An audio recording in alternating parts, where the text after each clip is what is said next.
नाही, मला सर्वात आश्चर्य वाटतंय म्हणजे ब्लॅक बॉक्स जळून गेला. ब्लॅक बॉक्स ज्या जागेवर असतो तो विमानाचा जो भाग आहे तो जशाच्या तसा होता. दुसरी गोष्ट, ब्लॅक बॉक्स ज्या मटेरियलचा बनवलेला आहे ते मटेरियल आहे टायटॅनियम.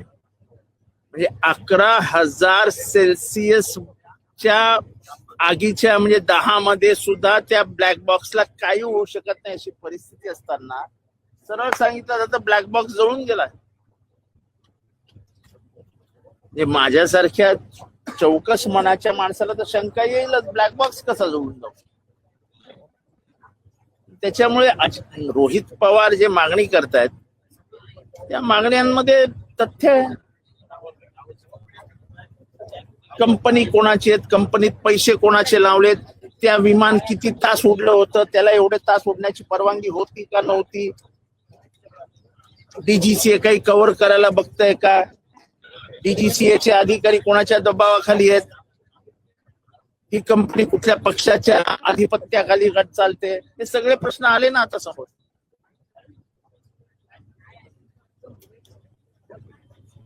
पण सर, या सगळ्या संदर्भात अजून देखील प्राथमिक चौकशी अहवाल जो आहे तो समोर येत नाहीये, त्यामुळे प्रश्नचिन्ह निर्माण होतात. जेवढा चौकशीला उशीर करतील, जेवढा चौकशी लांबवतील, जेवढ्या खोट्या नाट्या गोष्टी सांगतील की ब्लॅक बॉक्स जळून गेला, तेवढ्या संशयाला वाव मिळण्याला जागा निर्माण होत आहेत. काल मुख्यमंत्री असं म्हटले की अनेक जण शंका उपस्थित जरी करत असले तर तुमच्याकडे काही ठोस पुरावे किंवा काही असतील असं आहे की ब्लॅक बॉक्स जळून गेला ही माझी सर्वात मोठी शंका आहे. जगातल्या कुठल्याही ऍक्सिडेंट मध्ये ब्लॅक बॉक्स जळून गेला असं कधीही सांगितलं गेलेलं नाही. त्याच्यामुळे शंकेला जर चौकशीच्या माध्यमातूनच वाव मिळणार असेल तर शंका उपस्थित होणारच. मूळतः माणूस संशयीच असतो, माणसाचा स्थायी स्वभाव संशयी असतो. परंतु या सगळ्या संदर्भात आता असं आहे की ब्लॅक बॉक्स जळून गेला, इथेच तुम्ही संशयाला वाव दिला. अरे ते भागच तसाचे तसा आहे. ब्लॅक बॉक्स ज्या ठिकाणी ठेवला जातो तो भाग त्या विमानाचा जशाच्या तसा त्या ऍक्सिडेंटच्या जागेवर पडलेला होता. अजित पवारांची अजित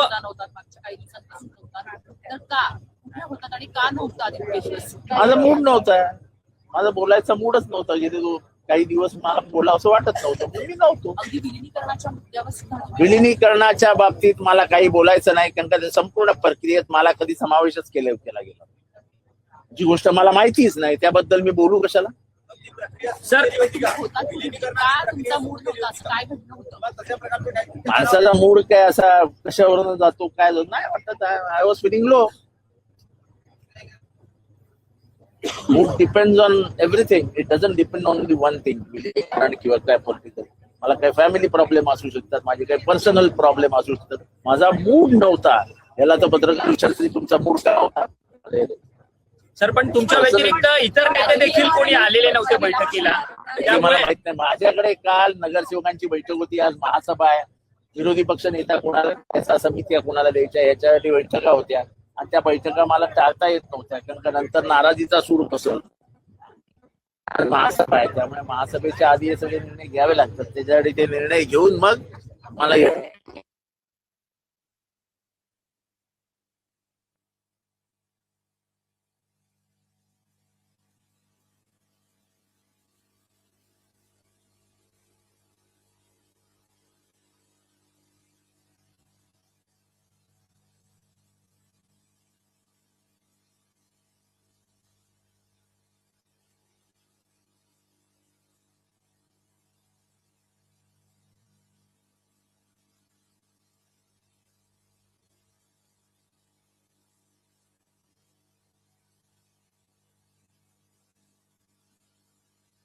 ते मी आपल्या समोर. काल हर्षवर्धन सपकाळ यांनी दावा केलेला आहे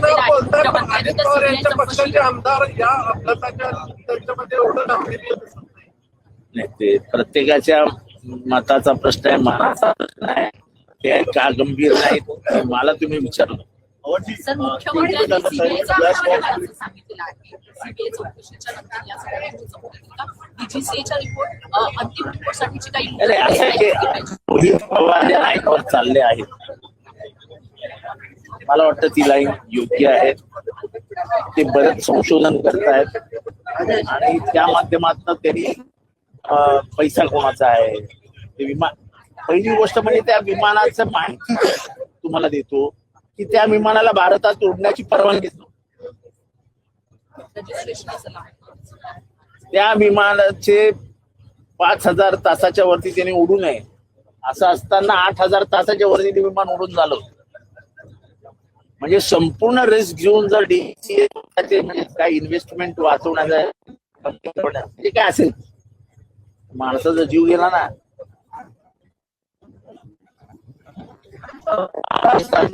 मोठ्या नेत्याचा, आशावादी नेत्याचा, महाराष्ट्राचं भविष्य असलेल्या नेत्याचा दिवस गेला.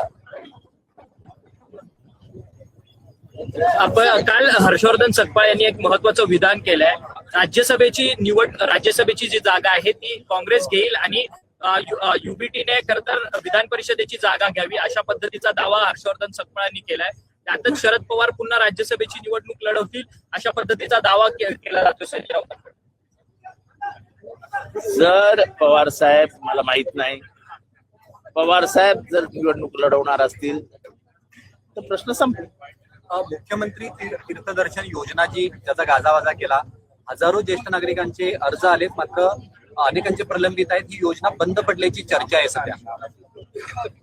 अहो फुकटाचं किती वाटणार? अहो पैसे नाही तो महाराष्ट्राच्या खिशात. सर्व्हायव्हलचा प्रश्न आलाय महाराष्ट्राचा. या योजनांपायी महाराष्ट्राला आता कटोरी घ्यावी लागणार आहे. कटोरी. इतकी वाईट आर्थिक अवस्था महाराष्ट्राची कधी आली नव्हती, ती आली. आता अजून काय वाईट तुम्हाला पाहिजे? आता आपल्या सगळ्यांना तर तीर्थदर्शनाला जावं लागेल अशी परिस्थिती आहे.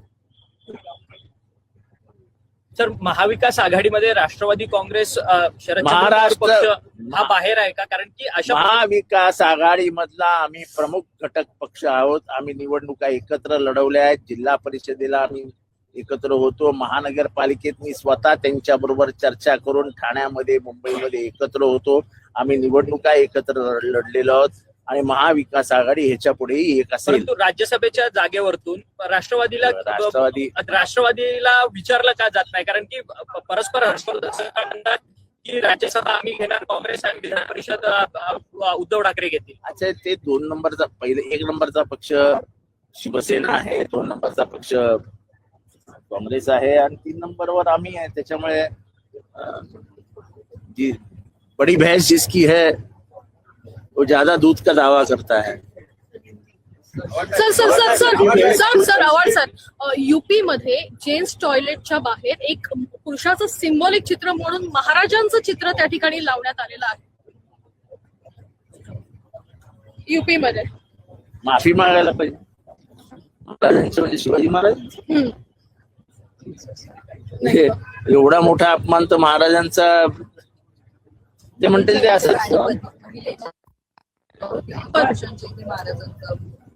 लावण्यात आलं.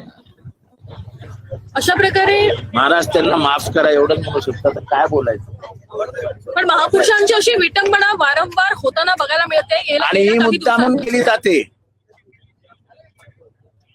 भाजपच्या काही मंडळींकडनं महाराजांची विटंबना वारंवार मुद्दामून केली जाते.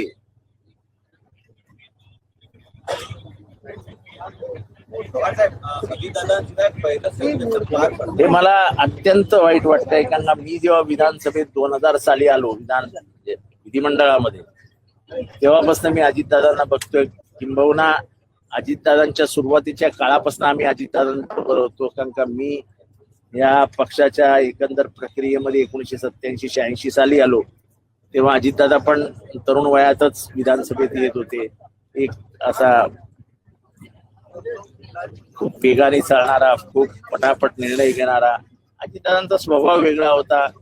ठीक आहे, मध्यंतरीच्या काळामध्ये थोडस वितुष्ट आलं, पक्ष वेगळे झाले तेव्हा आमच्यामध्ये खूप वादविवाद झाले,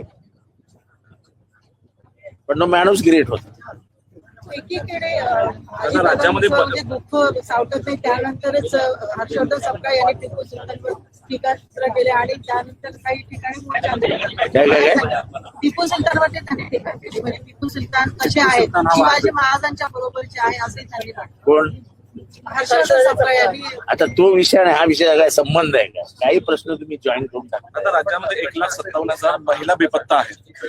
हा? त्यामध्ये कुठेतरी संतुलन होतं असं नाही वाटत तुम्हाला? कुठेतरी दोन पक्ष असताना तिसरा पक्ष नव्हता, त्यामुळे नाही, असं आहे की मी महाराष्ट्राला सांगू इच्छितो की मिटिंगला उपस्थित राहण्याची जबाबदारी तर माझी होती. मी माझ्या काही वैयक्तिक मीटिंगमुळे येऊ शकलेलो नाही, त्यामुळे उगाच गैरसमज पसरले गेले. पण आम्ही महाविकास आघाडीचे घटक आहोत, घटक राहू आणि आता विधानसभेत तुम्हाला दिसेल.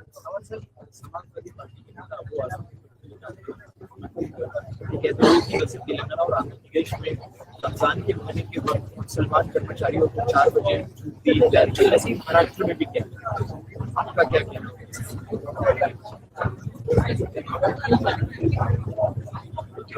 मैंने ना तो खत पढ़ा है ना अबू आजिम आजमी से बात करके मैं क्या सोच के आई मालूमात लूं. टीम इंडिया को लेकर एक सवाल है कि AIIM के दिल्ली प्रेसिडेंट का कहना है कि गौतम गंभीर अब भाजपा के सांसद नहीं रहे. उन्होंने मोहम्मद सिराज, शमी, इन प्लेयर्स को इग्नोर करके अपनी टीम को नहीं बनाना. खेला है, शमी जो खेला है, दोनों ने हरदम मुश्किल वक्त में भारत को मैच जिता के दी. अगर उनके ऊपर अन्याय होता है तो मुझे लगता है कि ये क्रिकेट के ऊपर अन्याय है. जाति पाति धर्म के ऊपर जाके क्रिकेट होता है. ये बंबई का मैच किसने जीता के? ऐसे कितने मैचेस है जो बीच ये समय में सिराज ने और शमी ने जीता के दिए. ये सब नहीं चलता है क्रिकेट. सर, महाविकास आघाड़ी में कहीं ना कहीं शरद पवार फैक्शन को इग्नोर किया जा रहा है, इस प्रकार की बात नहीं, किसी को कोई इग्नोर नहीं करता है. चर्चे भी आप लोग के साथ नहीं किया जा रहा है. ऐसा किसी को इग्नोर नहीं. क्यों हमारे 10 वोट नहीं लगेंगे क्या? चलो शरद पवार नहीं लड़े, एक हाइपोथेटिकल स्टेटमेंट है, तो क्या हमारे 10 वोट नहीं लगेंगे? उद्धव ठाकरे तो हर्षवर्धन सपकाळ और दिल्ली में कांग्रेस हाईकमांड से बातचीत कर रहे हैं. वो तो हमारे से तो लोग रेगुलर संजय राउत बात करते ही है, हमारे से तो रेगुलर उद्धव ठाकरे की बात करते ही है. दादा, राज्यात 1,57,000 महिला बेपत्ता असल्याचा आरोप होत आहे. देखो ऐसा है कि कितने बच्चे लापता है. छोटे बच्चे लापता होना ये महाराष्ट्र सब में सबसे ज्यादा है. और जिस तरीके कहानियां दुनिया भर से सामने आ रही है छोटे बच्चों की, उससे तो मुझे डर लगने लगा है. इप्स्टीन फाइल जो है वो पूरे छोटे बच्चों के ऊपर है कि उनको मारा जाता था, उनका गोश्त निकाला जाता था, उनका गोश्त खाया जाता था, उनके शरीर से खून निकाला जाता था, वो खून वो बड़े लोग अमीर लोग अपने खून में डालते थे.